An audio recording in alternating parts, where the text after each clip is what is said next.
Mi nombre es César David Trejo. Les voy a hablar sobre la Guerra Civil de 1924 y también les voy a hablar sobre los conflictos y causas de 1900 a 1930.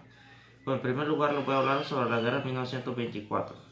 El 1 de febrero de 1924 en Honduras se debía llevar a cabo una transición democrática. Habían tres candidatos. En esos tres candidatos uno se llamaba Tiburcios Carías y el otro se llamaba el director Policarpo Bonilla y Juan Ángel Arias.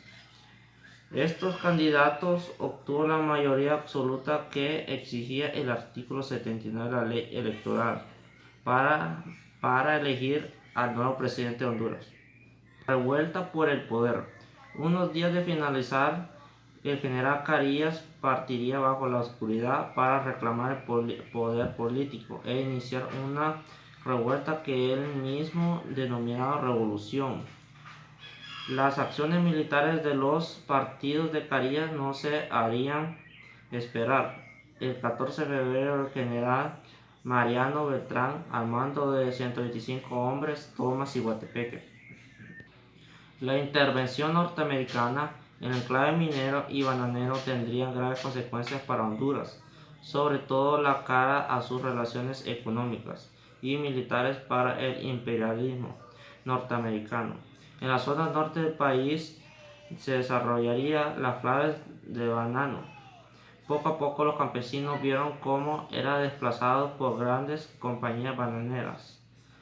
El gobierno incentivó a las mismas, ya que los gobernantes obtenían grandes beneficios de dichas compañías. Honduras de la guerra civil al reformismo militar. Guillermo Molina Chocano, sin duda alguna, los intereses del imperialismo norteamericano estarían centrados en defender la estabilidad de las compañías norteamericanas. Al finalizar abril se dio la Conferencia de Amapala bajo el auspicio del imperialismo norteamericano. Entre tanto, las tropas del general Carías combaten y toman Choluteca para unos días después conquistar Tegucigalpa. Formalmente Vicente Tosta sería presidente provisional. Historia de Honduras en 1900 a 1930. El Ferrocarril Nacional de Honduras fue parte importante en el desarrollo de Honduras al principio del siglo XX. Durante la primera mitad del siglo XX, la economía de Honduras fue dominada por empresas estadounidenses, como la United Fruit Company y la Fruit Company. Estas compañías hicieron rápidamente del banano el principal producto de exportación del país, a cambio de grandes concesiones por parte de los conservadores. La vida en las plantaciones de banano y los conservadores fueron factores determinantes de Honduras desde 1928 a mediados del siglo XX. El enclave bananero fue un periodo en el cual Honduras inició la explotación del banano. Empresas extranjeras como la United Fruit Company y la Standard Fruit Company. En ese momento Honduras dependía mucho de la agricultura y la ganadería, actualmente también, y uno de esos cultivos era el banano. Concepciones y elección de 1902. La estación del ferrocarril en La Ceiba a principios del siglo XX. El general Terencio Sierra fue el primer presidente de Honduras del siglo XX, luego rescindir la presidencia de mano de Policarpo Bonilla en 1999. Relata que los hermanos Baccaro, una familia de origen italiano que comerciaban banano en Nueva Orleans, recibió concesiones de tierras en la costa norte, estableciéndose 250 hectáreas por cada kilómetro de vía férrea. Manuel Bonilla. El aspirante presidencial Manuel Bonilla no aceptó la resolución del Congreso de la República y le hizo la guerra a Juan Ángel Arias, Cayó el gobierno de Arias ante la toma de la capital y otros lugares del país por las fuerzas del general Manuel Bonilla. Convocó al Congreso obligándolo a hacer una segunda revisión del resultado de los comicios de 1902. Como vicepresidente, estos tomaron sus cargos el 17 de mayo de 1903. El Tratado de Paz de 1907. Conferencia de Paz y Amistad en 1907. El 28 de abril la Junta Provisional hizo entrega del mando a Miguel Rafael Dávila, quien había sido vicepresidente bajo la administración de Manuel Bonilla. Convocó a una asamblea constituyente y también convocó a elecciones. La primera prueba de fuego del tratado la tuvo Honduras en 1908. Los adversarios del presidente Dávila, con el apoyo de Guatemala y El Salvador, invadieron el país. Los involucrados acordaron someter la controversia a la nueva Corte Centroamericana. Dávila y la deuda externa.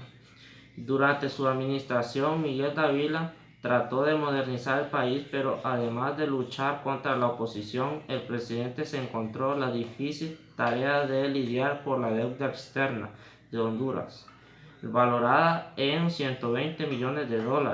De acuerdo a la administración del presidente estadounidense William Horne, la deuda era un factor que contribuía a la inestabilidad política y social del país. El Congreso era una rara muestra de independencia. Rechazó las propuestas por un voto de 33-5, pero Miguel Dávila continuó presionando al Congreso para que se aprobara las disposiciones adoptadas. Tratado de Paz de 1923.